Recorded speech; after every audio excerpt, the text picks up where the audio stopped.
Well, again, I think we know a lot about the Lakers, and the Lakers know a lot about the Beavers. I mean, that's the bottom line is, and just like we know all the teams in our league. And they were shorthanded when we played them, though. I mean, they got a good hockey team, and they were shorthanded when we played them in November. And no, I mean, you take a look. I mean, they're a good hockey team. They're probably a team that we've played the most over the course of the last 3 years. We've built up a great rivalry with them. And I understand we've had our rivalry in the 60s and 70s, but I mean, it's a renewed rivalry since we've been in the league, but especially over the course of the last 3 years. So they're always intense games. They're always tight games. And I expect nothing different this coming weekend.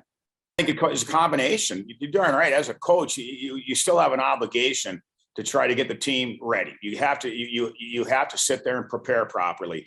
If there are things that you're not doing well, then you have to make that a point of emphasis via video and on the ice. And hopefully if we stay consistent with the other aspects of our game and we get better in certain areas that we're not doing very well, that sure helps with mojo. So it's our job to prepare the team.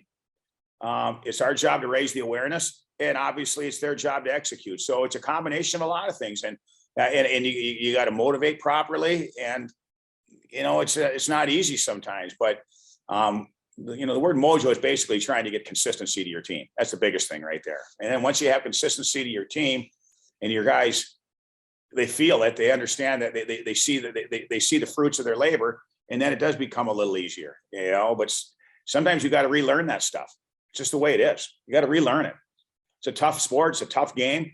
And it's just, there's always a lot of obstacles in the way. This adjustment period, I think that we just took, every single day differently. I think that the first few days we tried to get our legs under us again. We did a lot of conditioning drills, and then further in the week we worked on some systems. And yeah, as far as this past weekend went, I thought we played well. We just didn't execute in certain times. I think that we got caught up in the penalty game a bit, and they played better than us. And this is a huge weekend for us. Obviously, we haven't been that successful at home. So, on Friday night, we're going to be firing from all cylinders. I think that what we need is everyone. Everyone on the roster is going to contribute this weekend.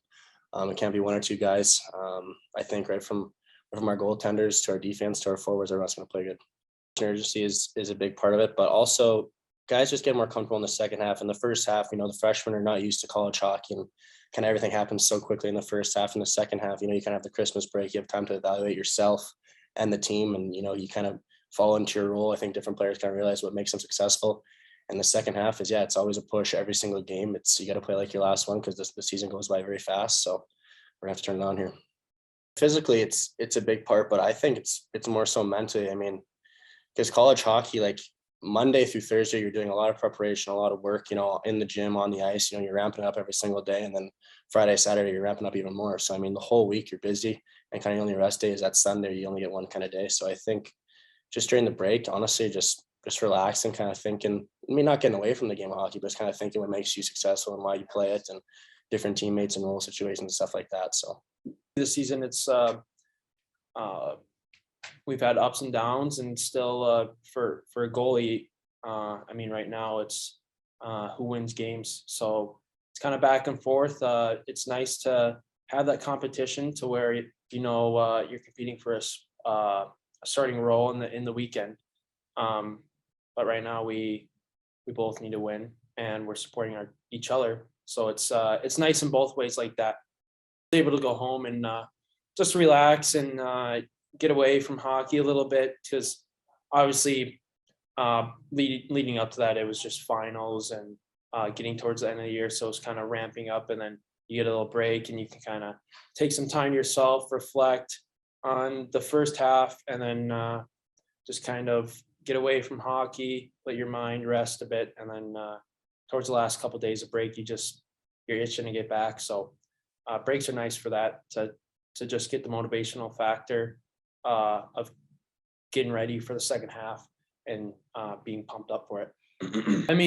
You just reflecting during that time, and just realizing what you need to be better on and what you need to do. And then also you watch just NHL games when you're just sitting at home and relaxing, and you just want to get back in the game atmosphere and that practice atmosphere. So it's you get more motivation to work harder, and you just try to sustain that even with this break and being healthy, you just want to get back on that grind.